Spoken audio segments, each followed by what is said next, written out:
कि बोलल बा छलिया ममवा तब हाथ घुमाई के चूमे के पासा। बोलल बा छलिया ममवा तब हाथ घुमाई के चूमे के पासा। हे भगिना तजदा अब पांचों जने अपनी द्रुपदी कई आशा। कर्ण दुशासन और दुर्योधन तीनों जने अब देखा तमाशा। कर्ण दुशासन और दुर्योधन तीनों जने अब देखा तमाशा। ऊंची रही फंसी के रही हैं जे करे बदे लागल बाटई लासा। नमस्कार दोस्तों, मैं प्रियांशु गजेंद्र बाराबंकी से। आप सुन रहे हैं पंडित चंद्रशेखर मिश्र द्वारा रचित यह काव्य, जिसका नाम है द्रौपदी, जो भोजपुरी भाषा में लिखा गया है। बहुत ही रोचक है। पिछले भाग में आपने देखा कि द्रौपदी जो संपूर्ण देवताओं से आशीर्वाद प्राप्त है, जिसके 5 पति हैं, 5 ससुर हैं, 5 पुत्र हैं, खुद पांचाली है, धृष्टद्युम्न जैसा भाई है, वह श्रेष्ठ द्रौपदी जो यज्ञ से पैदा होने के कारण यज्ञसेनी नाम से जानी जाती है, वह आज इन धूर्तों के बीच में जुए की एक सामग्री के रूप में रख दी गई है। कर्ण और दुर्योधन चाहते हैं कि द्रौपदी को किसी तरह से जुए में जीत लिया जाए, और इसके लिए शकुनी प्रयास में है। पासा उठाता है और अपनी चाल चलता है। हर चाल में युधिष्ठिर हारते जाते हैं। अंत में जब द्रौपदी को दांव पर रखा गया तो पंडित चंद्रशेखर मिश्र कहते हैं कि बोलल बा छलिया ममवा तब हाथ घुमाई के चूमी के पासा। हे भगिना तजदा अब पांचों जने अपनी द्रौपदी कई आशा। कर्ण दुशासन और दुर्योधन तीनों जने अब देखा तमाशा। ऊंची रही फंसी के रही हैं जे करे बड़े लागल बाटई लासा। कहा कि तुम तीनों लोग निश्चिंत हो जाओ, दुर्योधन, दुशासन और कर्ण। अब उस चिड़िया को फंसना ही फंसना है जिसके लिए हम ये जाल बिछाए हुए हैं। पासा चलता है कि कर्ण हसेला दुर्योधन ठठात बाटे शकुनी के बुलिया में भरल अहम बा। शकुनी बार बार चीखता है, आवाज देता है और अहंकार पूर्ण वाणी बोलता है। कहता है कि हे दुर्योधन, हे युधिष्ठिर, कर्ण हसेला दुर्योधन ठठात बाटे शकुनी के बोलिया में भरल अहम बा। बाहरे धर्मराज खूब बाटे महाराज, नाही तो है लाज नाही तनिको शरम बा। जाई मोरे भगिना के चाकरी से पेट भरा, जाई मोरे भगिना के चाकरी से पेट भरा। जुआ का तू खेलबा बचल कौन दम बा। इहो दाम जीत गईली, इहो दाम हार गईला। पैसा हजम अब खेलिया खत्म बा। इहो दाम जीत गईली, इहो दाम हार गईला। पैसा हजम अब खेलिया खत्म बा। पासा फेंकता है और कहता है कि देखो, यह दांव भी मैंने जीत लिया है। धर्मराज, तुम्हें कोई शर्म लाज नहीं है। अब हमारे भांजे अर्थात दुर्योधन की चाकरी करो और उसी से जीवन यापन करो। तुम जीवा क्या खेलोगे, तुम्हारे पास तो अब कुछ बचा ही नहीं। फिर वो चीख करके शकुनी पूरे दरबार में कहता है कि जे करे भरम होई पासा आई देख जाए। जे करे, जिसको भ्रम हो आकर के पासा देख ले।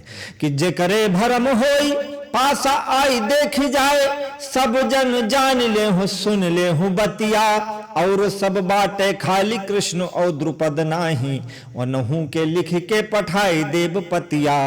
कि जवनी पे नेह ढेर कर ले सुभद्रा से। हारी गईले उनकी बहन के सवतिया। कहा कि सब लोग यहाँ उपस्थित हैं, केवल कृष्ण और द्रुपद नहीं है, उनको भी मैं चिट्ठी लिख करके बुलवा लूंगा। और जिसको यहाँ राजसभा में भ्रम हो वो आकर के देख ले। सुभद्रा, जिस बहन को कृष्ण बहुत प्रेम करते हैं, उनकी सौत है द्रौपदी। और देखो आज द्रौपदी को हार गए हैं युधिष्ठिर। जे करे भरम होई पासा आई देख जाए। सब जन जान ले हूँ सुन ले हूँ बतिया। और सब बाटे खाली कृष्ण और द्रुपद नाही। उन्हू के लिख के पठाई देव पतिया। जवनी पे नेह ढेर कर ले सुभद्रा से। जवनी पे नेह ढेर कर ले सुभद्रा से। हारी गईले उनकी बहन बहन के सवतिया, धृष्टद्युम्न के बहन हारी गईले जुआ पर, हारी गईले जुआ पर द्रुपद के बिटिया। धृष्टद्युम्न का बहन हारी गईले जुआ पर, हारी गईले जुआ पर द्रुपद के बिटिया। कहा कि कृष्ण और द्रुपद को भी बुलवा लूंगा, चिट्ठी भेज करके, जिसे सुभद्रा से भी अधिक स्नेह करते हैं कृष्ण, उनकी बहन की वह सौत द्रौपदी को युधिष्ठिर जुए में हार गए हैं। धृष्टद्युम्न की बहन को युधिष्ठिर हार गए हैं, द्रुपद की बिटिया को युधिष्ठिर हार गए हैं। अब कवि कहता है कि लोगन के जतना अपसोच न बाटे, युधिष्ठिर के हर ले का। लोगन के जतना अपसोच न बाटे, युधिष्ठिर के हर ले का। आगम सोच के वो से बड़ा दुख बा, दुर्योधन के जित ले का। आगे दुका परिणाम लिखायल, आगे दुका परिणाम लिखायल, बाछलिया ममवा के छले का।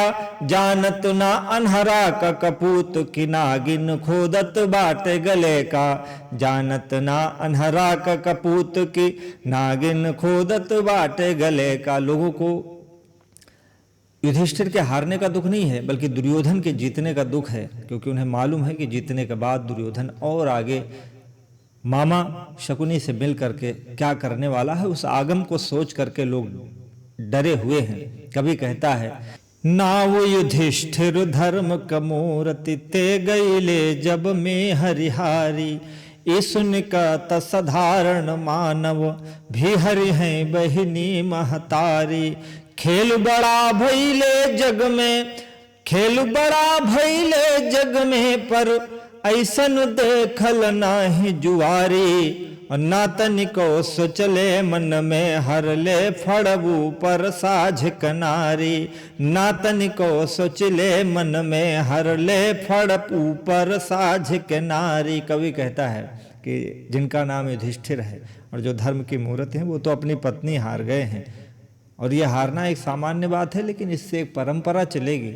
आने वाले समय में जब धर्मराज पत्नी को हार सकते हैं, तो सामान्य लोग अपनी माँ और बहन को भी जुए के दांव पर रख देंगे। कवि कहता है, चिंता इस बात की है कि आने वाला भविष्य, आने वाला युग क्या सोचेगा।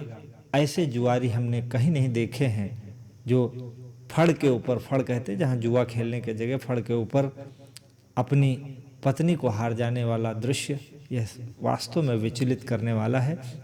ये छंद आपको कैसे लगे हमें ज़रूर बताइएगा, और हमसे जुड़े रहने के लिए हमारे अवधि चैनल को आप फॉलो कर सकते हैं, और हमारे YouTube चैनल अवधि कविताएं को सब्सक्राइब करके हमसे जुड़े रहिए।